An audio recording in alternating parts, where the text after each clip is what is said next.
Hi friends, आप देख रहे हैं फिल्मी खिचड़ी। मैं हूं आशीष और हम बात करने वाले हैं अधूरी ज़िंदगी में गुरुदत्त साहब की। गुरुदत्त साहब की बात आज क्यों कर रही हूं और क्यों अधूरी ज़िंदगी कह रही हूं उनको, ये सब बताऊंगी। लेकिन उसके पहले अगर आपने चैनल सब्सक्राइब नहीं किया है तो प्लीज़ सब्सक्राइब फिल्मी खिचड़ी।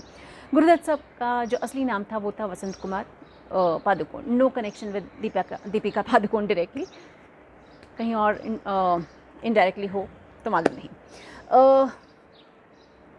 बचपन में एक बार वो पानी में गिर गए थे, तब उसने बचाया गया। He was very very small, शायद टॉडलर रहे होंगे। और उस समय उनके किसी एक साधु ने बताया कि इसका नाम गुरुदत्त रख लीजिए, लंबा जिएगा। उसके बाद उनका नाम गुरुदत्त हो गया। खैर, अच्छी फिल्म्स बनाई और बहुत सारी चीज़ें जो आप शायद जानते भी होंगे। मौत कैसे हुई इसके बारे में मैं आपसे डिस्कस करना चाहती हूँ या बताना चाहती हूँ। 10 अक्टूबर की उनकी डेथ थी। एक रात पहले क्या हुआ?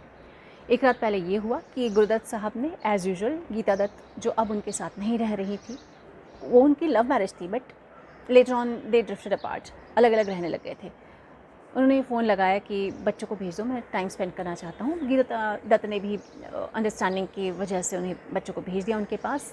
बच्चों ने अपने पापा के साथ समय बिताया और फिर गुरुदत्त ने अपने दोनों बेटों और बेटी को वापस घर भेज दिया। एक बार फिर फ़ोन लगाया गीता दत्त को कि सुनो, बेटी को भेज दो, उससे देखने की बहुत इच्छा हो रही है।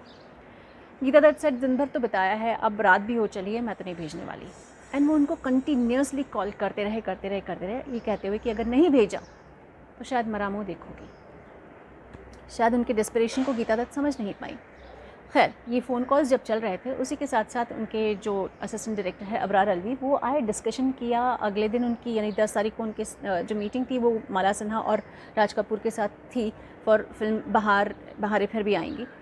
सब डिस्कशंस चल रहे थे। तब तक उनकी फिल्म कागज़ के फूल, जो उनकी बहुत क्लोज टू हार्ट थी, वो फिल्म फ्लॉप हो चुकी थी। वहीदा रहमान के बारे में कहा जाता है कि द मोमेंट शी रियलाइज कि she is being a part, जहाँ वो दो फैमिलीज़ को या एक फैमिली को अलग कर रही है, दो लोगों को अलग कर रही है, उन्होंने भी अपने कदम पीछे खींच लिए। तो न प्रोफेशनल लाइफ, न पर्सनल लाइफ, न गीता दत्त साथ में, न बच्चे साथ में, अकेलापन।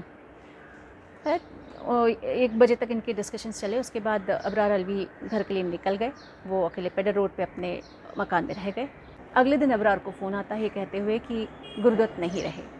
फ्रेंड्स, कहा यह जाता है कि गुरुदत्त के जो बेटे हैं उन्होंने ये बताया था कि उन्हें स्लीपिंग पिल्स लेने की आदत थी, रात में नींद नहीं आती थी, तो शायद ओवरडोज़ की वजह से उन स्लीपिंग पिल्स को जब उन्होंने शराब में मिलाया और साथ में लिया तो ओवरडोज़ की वजह से शायद उनकी डेथ हो गई। जबकि अबरार अलवी साहब का कहना है कि एक बार उन्होंने बताया था कि नींद की गोलियां लेनी है ना तो ऐसे लेनी चाहिए जैसे कि माँ अपने बच्चे को दवाई पिला रही हो, उसे कूटो, पीसो, पानी में मिलाओ, पी जाओ और सो जाओ। उनकी जैसे ही ये बात ध्यान में आई, उन्होंने कहा ये आत्महत्या है। फ्रेंड्स, गुरुदत्त साहब बेहतरीन एक्टर, डायरेक्टर, प्रोड्यूसर रहे हैं, no doubts. Very good looking man of that era, no doubts. But एक उनकी लाइटिंग इफेक्ट्स भी बहुत खूबसूरत हुआ करती थी। ब्लैक एंड वाइट में भी लाइटिंग इफेक्ट करके वो ब्लैक के शेड्स एंड वाइट के शेड्स अलग अलग कर दिया करते थे और शायद इसी वजह से उन्हें एशिया के बेहतरीन डायरेक्टर्स में से एक डायरेक्टर कहा जाता है। गुरुदत्त साहब को फिल्मी खिचड़ी की तरफ से श्रद्धांजलि। जय हिंद।